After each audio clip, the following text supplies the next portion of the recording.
And since it was so low fat, I was just like never feeling satisfied. I gained probably 15 kilos within a very short amount of time.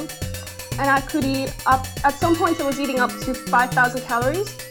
So, but I guess like the 3,500 to 4,000-ish was like more the average what I was eating. How did you get on the diet then? Was that in response to Freelee's advice at that stage when you were thinking that, 4,000 calories was fine? Oh, you need to stuff yourself, because if you don't do that, you're not doing the diet right. Or if you just eat one day, not enough, or you don't feel full all the time, you're gonna get metabolic damage. Like stupid shit like that.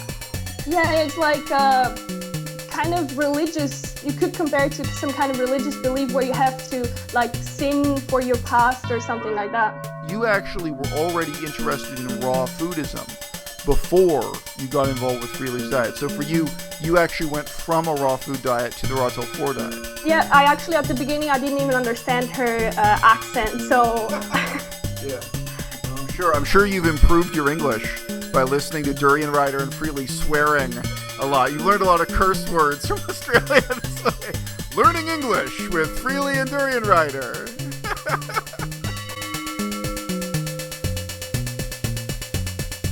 À-bas-le-ciel.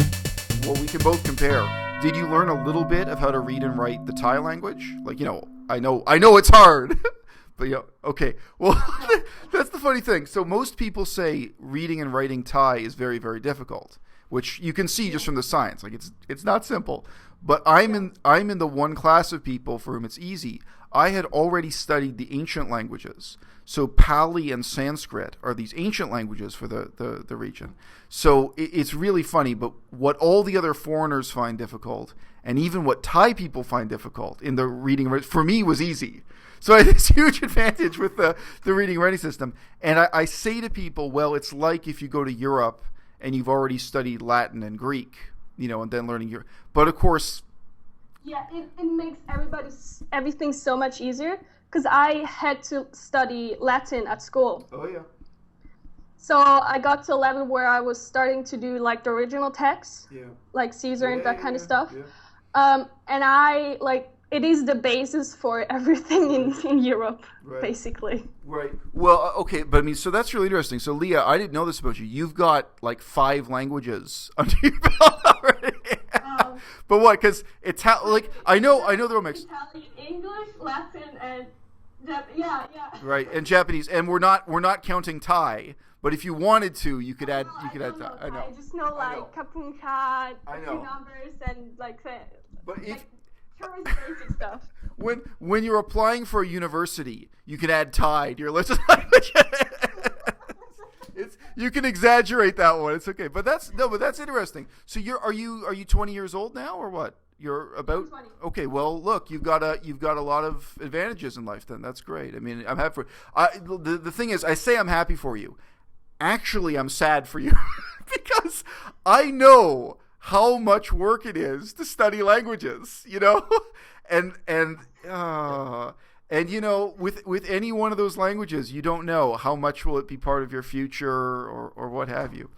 Okay, cool. So look, the subject for this conversation I want to talk to you a little bit about was, gaining weight on high fruit diets, which is in some ways a taboo topic.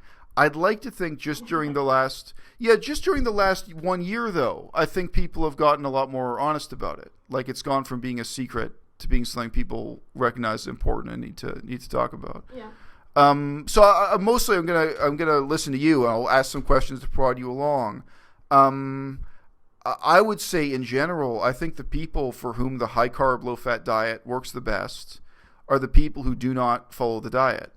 Like people who just in general, like if in general you think eating a lot of fruit is good and eating a lot of vegetables is good, but you don't actually follow this diet, you're not, for example, eating 3,000 calories a day with no exercise or what have you, but you just have a sensible approach, then that can work. But so I'm interested in your story. I'll just ask you, how did you first get into high carb, low fat, or high fruit? Because I think you had a fruitarian period, right? And what your experience was, yeah. So I came from the headaches that I had before, so constant headaches, migraines. So for me, it was more about health. It was never about losing weight. I also did not come from a restrictive past, not at all. And I think that's kind of important because so many people are coming from an eating disorder to rotten for or any veganism, whatever. Also, Freelee and Dietary did not make me go vegan. So I found this raw food, high carb raw food thing. And so I went raw vegan for half a year. And I had no weight issues, but at the same time, it was really hard to get in enough calories since fruit is so low in calories. And I was exercising substantially. I was doing figure skating 3 times a week, usually between 2 and 3 hours at the time. Okay. And then in general, I was just an active person, and we had like sports at school, walking a lot. I'm from a village. I walk everywhere, more or less. Okay. So I was fairly active. So just to interrupt. So that's interesting, though. But in your first 6 months, where you went raw food and you were eating a lot of fruit, obviously, during the first 6 months, though, you actually did not gain weight during that stage because the excuse, right? You lost weight during that stage? I lost a little bit of weight because I was like, I had good body shape. I was healthy weight, skinny, whatever, like you want to call it. Never had issues with weight. So going raw, I lost a little bit of weight. It's like a few kilos or so. Then at some point, I guess I was just like eating too low fat, even at the raw vegan diet. So I reintroduced oil, gained a few kilos, and then after half a year of like the raw food period, I had to reinclude cooked food into my diet. Did no oil. And since it was so low fat, I was just like never feeling satisfied. I gained probably 15 kilos within a very short amount of time. And I could eat up, at some points I was eating up to 5,000 calories. So, but I guess like the 3,500 to 4,000-ish was like more the average what I was eating. So just wondering, how did you get on the diet then? Was that in response to Freelee's advice at that stage when you were thinking that, 4,000 calories was fine? Yes. Okay. So I actually I got this idea in my head that I had this unhealthy past of like my headaches, and I was drinking a lot of coffee before going vegan since I wanted to be functioning. Since I couldn't sleep well with the headaches, and it was like a downward spiral, and there was just like not much to do. So I thought, oh my God, it's probably I have to pay for my past. Right. And you need to stuff yourself because if you don't do that, you're not doing the diet right. Or if you just eat one day, not enough, or you don't feel full all the time, you're gonna get metabolic damage, stupid shit like that. Yeah. Well, I mean, it's interesting though. I mean, the metabolic damage, for one thing, this whole approach encourages the mentality that anytime you feel sleepy, anytime you feel like you don't have enough energy, you should eat more, and you should eat more high-calorie, high-sugar food. So that already, to me, that's a type of eating disorder. Like, I know it's not as serious as, it's not as serious as anorexia, but still people who eat compulsively that way, where, whenever you're feeling run down, you feel like you're not energetic, to blame that on, I need more glucose. And to me, that's already unhealthy. And I think one thing, nobody else seems to take this seriously. I have at least one video where I do take this seriously. For these young women, there was a young woman who used to be a model, and then she's not modeling anymore because of that. It's like, the idea of metabolic damage, like, you're only gaining this weight for a few years. Yeah, and it's a few years. Yeah, and when you're talking about like age 19 to 21, that's a big part of a young person's life. Like, I mean, for me, if it's 37 to 39, maybe it's, but I think, nobody seems to take seriously. This is something that really does damage people's lives. I mean, the difference between being, of being overweight for those couple of years in the prime of your life, it can influence you in all kinds of ways. For one thing, it can destroy your career in sports if you really are serious about sport, or can destroy your career as a model for the woman who was a model. So just say people seem to not take that seriously, as if metabolic damage, as if it doesn't matter just because it has this fancy name. Yeah, it's like kind of religious, you could compare it to some kind of religious belief where you have to like sin for your past or something like that. Right. Like repay. Right. Yeah. But so for you, there's some part to it because you obviously damaged your body in the past, and I was like suffering from the headaches, but that shouldn't necessarily show in my weight. Right. So just wondering though, your headaches, I know you had doctors involved. Were those diagnosed as being related to dairy in your diet, or was there no clear diagnosis? Because many migraine headaches are related to, cheese and dairy. So I just ask. My doctors didn't find anything. I went to different neurologists. At some point I got like, I did a headache calendar or whatever you want to call it, where I was just like for a full year I was filling out every day how I was feeling. And the headaches also include like light sensitivity. Like I couldn't stand if there was some kind of light in a room in front of me, especially a natural light was really hard for me. I would sometimes even get like just dizzy from it, like really bad. But okay, good. So I was just asking if that was known to be diet related or if it was unrelated. So I think, so correct me if I'm wrong, but I think for some people, even though Freelee's diet is crazy, they think it must be working because it helps them with some other health conditions. So maybe I'm wrong, but I imagine that for you and for people like you, the feeling is, well, my headaches got better, so the diet must be good, it must be right, I must stick with it, and I must believe in all the other things because there's this one symptom that got better. Would you say that's true, or do you have any? Yeah, like when I first switched to cooked food, I got a setback, I'd say, in my headaches because I guess my gut flora wasn't used to the starches. And I had a problem with rice for some times. Like I remember one time I didn't have fruit, so I just ate like rice and vegetables, and I got a migraine for a whole week. Mm-hmm. That was not awesome. Now I don't have any problem with it whatsoever. Yeah. But yeah, like raw till 4, it can improve other symptoms. So people just take it as a given. Oh yeah, just like I'm just gonna gain weight for a while, but I got better in like another part of my life that was ruined before. Right. Well, Henya of the channel Henya Mania, this is my interpretation of her, but she had a number of health problems that she thought the raw till 4 diet had cured. So way back, so a couple years ago, she was a believer because she switched diets and then these health problems went away.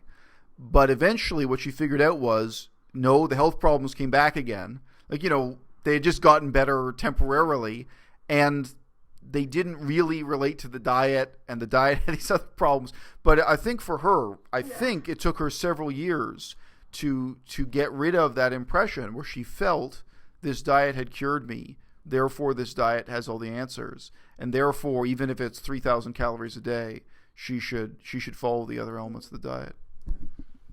But that's for you. Correct me if I'm wrong. You actually were already interested in raw foodism before you got involved with Freelee's diet. So for you actually went from a raw food diet to the raw till 4 diet. Okay, that's unusual. Yeah. Yeah, I actually at the beginning I didn't even understand her accent, so yeah. I just couldn't watch the videos for a while. No, I'm sure you've improved your English by listening to Durian Rider and Freelee swearing a lot. You've learned a lot of curse words from Australia this way. Learning English with Freelee and Durian Rider. Freelee and Durian Rider 101 English. So at what point did you stop believing, or when did you start to question the kind of Freelee program? Because, I mean, obviously the weight gain alone. So, I mean, at some point you noticed that you were gaining weight. Was that what made you question it, or was it a totally unrelated issue? Not at all, because as I said before, I thought it was just part of the healing process. Right. And like, I never really cared about my weight. Yeah. And since the diet, so to speak, gave me like my life back in a way, right. It didn't matter to me. Right. So my question is then, when did you start to question the basic ideas the diet was built on? I mean, was it just, did you read something, or did you just think about it, and what happened? Like, I always was aware that like it didn't satisfy me. Yeah. And I figured out it was like too low fat, because I was doing 95.5 for most of the time. Yeah. And I think it's way too low, especially for a young person. Yeah. So yeah. Did you have any of the other problems that? Did you lose your period due to the very low fat content, or any other health problems, or no? You did okay? No, I had generally my health improved. It was just the weight gain, basically, more or less, or because I didn't really put any weight. Like, my health was so much more important to me than my weight, so I didn't really care. So it was like, even if I didn't feel satisfied, it gave me so much more else back for my life. Other vitality. That it just wasn't. Okay. Well, correct me wrong, about 1 year ago today, I think you were still kind of a true believer in Freelee. So, I mean, again, correct me if I'm wrong. So I'm guessing, so during the last year, you've been living in Asia, and you've been thinking about things from different angles. So, I mean, what do you think has changed? You can just speak more generally. What do you think has changed in your life or your understanding during the last year? I guess just more experience, looking at different people, not just being influenced by one person, starting to think a bit more myself, basic stuff. And also probably that I just didn't really lose any weight, but my health was fine. So like, I had my health back, and it wasn't like that super awesome effect, since it wasn't just like a week ago that I finally felt better. So that wore off that like priority, and the health, like the weight one rise, let's say, and started to question that. No, it's interesting. I mean, I had one person writing into me, one fan of my channel, and she gained a lot of weight. I forget, but more than 40 pounds. She gained a lot of weight over a long time on high carb, low fat, so over years and years. But I would guess, I mean, for her, the combination of, I have to do this, it's good for my health, even if when I look in the mirror I'm getting fatter and fatter instead of getting thinner. Yeah. But also, like, rebounding healing phase that they preach. Right. Well, but doesn't exist. But then also, I mean, this is paired with, like, emotionally, I'm saving the world. Like, this is morally good. This is the way to save the world. This is the way to cure cancer. This is the way to save the environment. So I think that combination of being beautiful, being strong, saving the world, it's quite I mean, for a young person, it's influential. But actually, the woman who wrote to me, she's more than 40 years old. So even for her, I mean, this was quite a powerful kind of, religious experience, this combination of things. Yeah. I'm happy for you in some ways. I mean, at the start of this conversation, I learned you've really kind of turned around your experience in Thailand and made it into an educational opportunity. I mean, if you're getting a basis, I mean that sincerely, studying Japanese and just having the experience of living in Thailand, I hope you're getting something positive out of it. But I mean, at the time, correct me if I'm wrong, but I think you were also influenced by Freelee and Enduring Rider. At the time, were you planning to never go back to high school? Were you planning to stay dropped out of school, or did it influence the way you thought about your own future that way, and your reasons for being in Thailand or being in Asia? Has that changed or no? If it hasn't, you can say it's fine. Lots of things have changed. For me, like, I always had issues with my family, so there is like a little bit of, let's call it in a very minor way, like conflict. Sure. So for me, going to Thailand was like ecstasy, like on an emotional level. Sure. For me, like, since my experience with school was the best, with the headaches and changing schools, and like the new school I went was like a complete waste of time, because I didn't have to study the whole year. to pass with decent grades. So it was just like, why am I wasting my time in school when I'm not even learning anything? Combined with the ecstasy feeling of the festival, it seemed stupid to me to go back to that. Right. So I stayed and dropped out of high school, went to travel around Southeast Asia, Indonesia, Singapore, I cycled through Malaysia, and then came back to Chiang Mai, since that was like where the happy feelings came from. Obviously, when I came back, it wasn't the same as the festival, since there wasn't as many people. It was like more of a normal kind of thing. Right. Yeah. No, look, I mean, I just say it's interesting, but I mean, now obviously, I mean, in some ways, it's a very negative experience in life, but you've gained some new perspective on it. And I mean, I think you are actually coming out of this a lot, richer for the experience in some sense. But I mean, I think it's interesting with the next Thai Fruit Festival coming up. I think you'll be able to look back and compare how different you are as a person, 1 year ago versus now. And it sounds to me now like you do have some idea for your own long-term future. And, Asia and Asian languages are going to be a part of it, which I can relate to, because that's how I felt when I was younger too.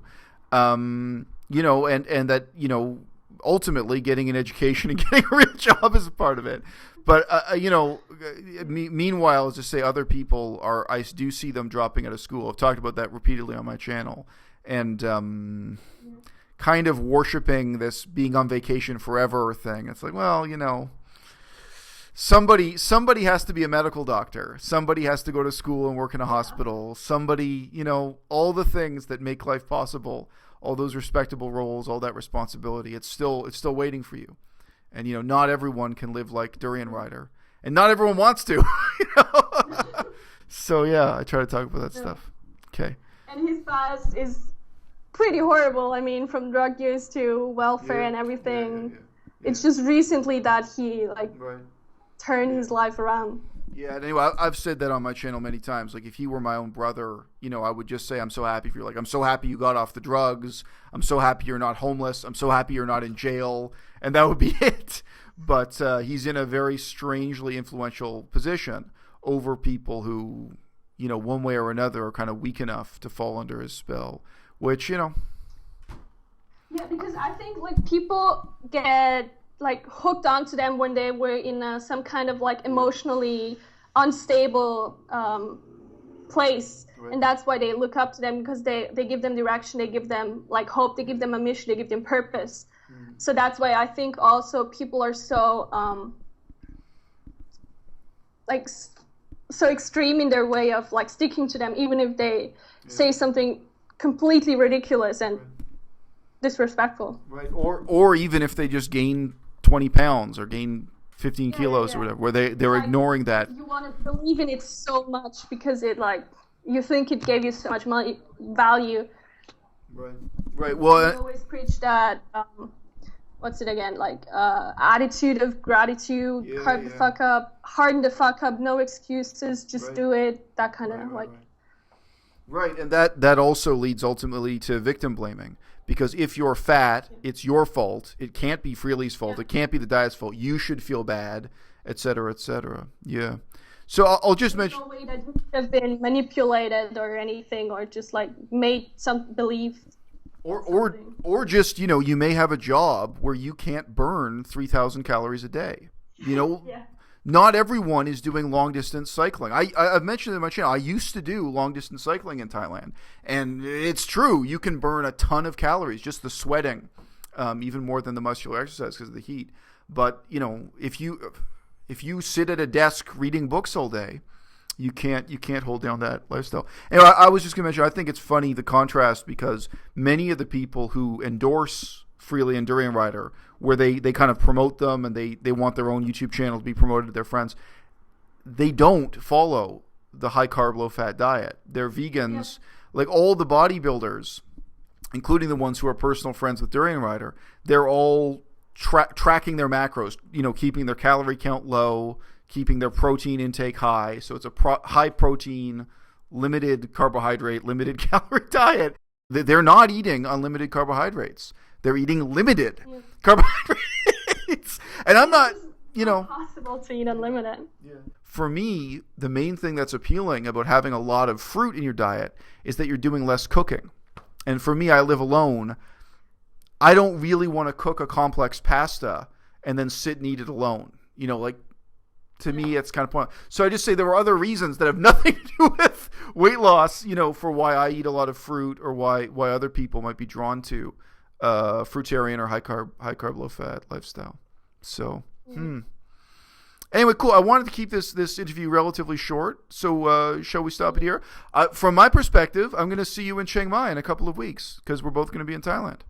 So I may wear a disguise so that Durian Rider's followers don't hunt me down. So I don't know. I'll get some big sunglasses or something. But other than that, great talking to you, Lea. And again, I learned a lot of things about you talking now that I didn't know before, and I'm really happy for you.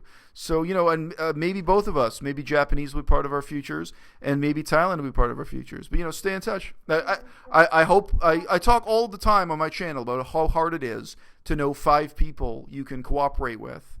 And, how hard it is to keep in touch with people when you're a nomad, when you live in countries. So I hope you're one of the 5 people I still know 5 years from now.